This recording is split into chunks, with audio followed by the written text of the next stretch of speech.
আমরা সবাই শুনেছি।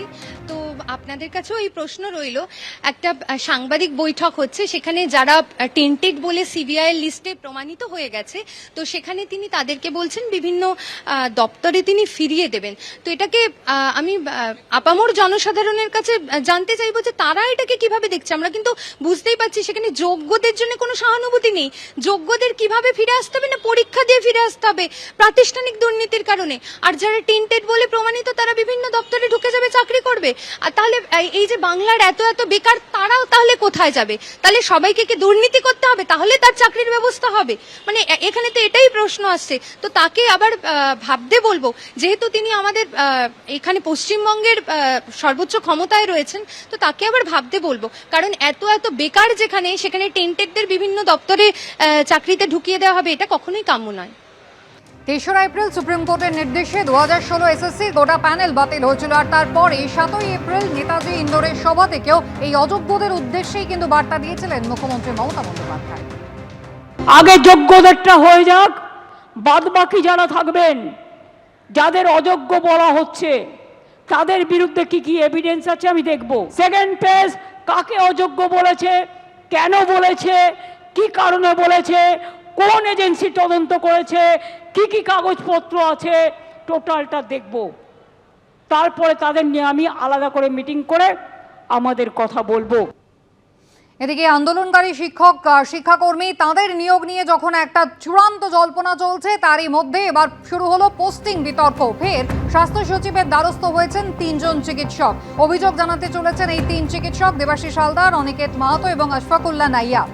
অভিযোগ জানাবেন আর জি কর আন্দোলনের অন্যতম মুখ এই 3 জন চিকিৎসক। আজ দুপুরে তারা স্বাস্থ্য ভবনে যাবেন।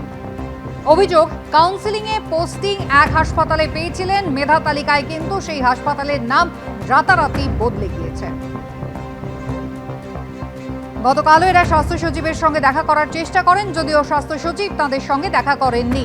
সরাসরি ঝিলাম করঞ্জাই রয়েছেন আমাদের সঙ্গে। ঝিলাম, গতকালও আমরা দেখেছিলাম যে একেবারে স্বাস্থ্য ভবনে গিয়েছিলেন এই 3 জন চিকিৎসক, স্বাস্থ্য সচিবের সঙ্গে তারা কথা বলার চেষ্টা করেন, যদিও কথা হয়নি। আজকে ফের একবার তারা যাবেন।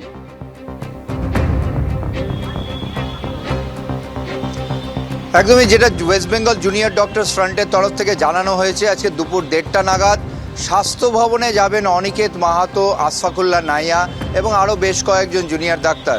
তারা আজকে গতকাল যে বিষয় নিয়ে তারা দেখা করতে চেয়েছিলেন, বিক্ষোভ দেখিয়েছিলেন, সেই বিষয় নিয়ে লিখিত তাদের অভিযোগপত্র জমা দেবেন।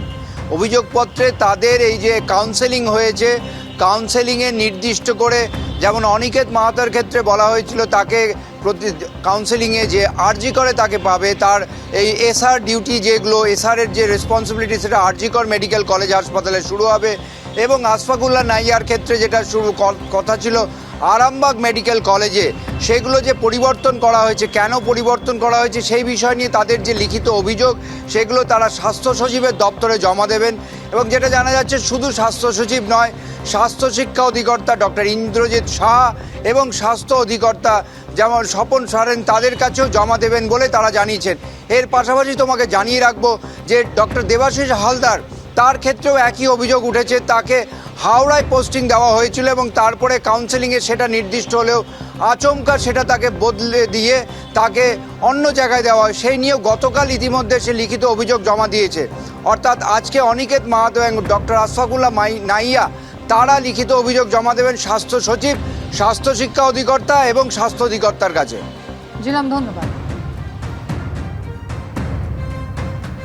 এই 3 চিকিৎসক যাদের পোস্টিং এক ছিল, কাউন্সিলিংয়ে এক পোস্টিং পেয়েছিলেন, অথচ জয়নিং লেটারে দেখছেন হাসপাতালের নাম হঠাৎই রাতারাতি বদলে গিয়েছে। এই 3 চিকিৎসক কি অভিযোগ করছেন দেখুন। প্রতিহিংসা ছাড়া আর কোনো অন্য ব্যাখ্যা নেই। আইনজীবীদের সাথে আমাদের পরামর্শ হচ্ছে, এটা একটা কমপ্লিটলি ইলিগাল ব্যাপার। মেরিট বেসড কাউন্সেলিং সিস্টেম শুরু হয়েছিল, সেই স্বচ্ছতার পথে এটা একটা বাধা। আমরা নিয়ম বহির্ভূত বলছি এই জন্য, আমরা সিনিয়র রেসিডেন্ট, আমরা বন্ড পোস্টিং এসেছি, পশ্চিমবাংলার যে কোনো জায়গায় আমরা কাজ করতে রাজি আছি, এই নিয়ে আমাদের কোনো সমস্যাই নেই। কিন্তু সবই স্বাস্থ্য ভবনের অর্ডার, স্বাস্থ্য ভবনের অর্ডার অনুযায়ী করা হয়েছে, কিন্তু সেই জায়গাটা থাকছে না কেন? আমরা জানতে চেয়েছিলাম, ম্যাডাম ওই অর্ডারের রুল কি, নিয়ম কি, কি নিয়মের বেসিসে এই অর্ডার এসেছে, তার লজিক কি, তিনি কোনো সদুত্তর দিতে পারেননি। পিছনে যে ঔদ্ধত্যটা আছে, এক্সাম্পল আমরা সেট হতে দেব না যে আপনি মেধার ভিত্তিতে কোনো কিছু পেলেন, সেটা আপনার চাইলেই সেটাকে শিফট করে দেওয়া যায়।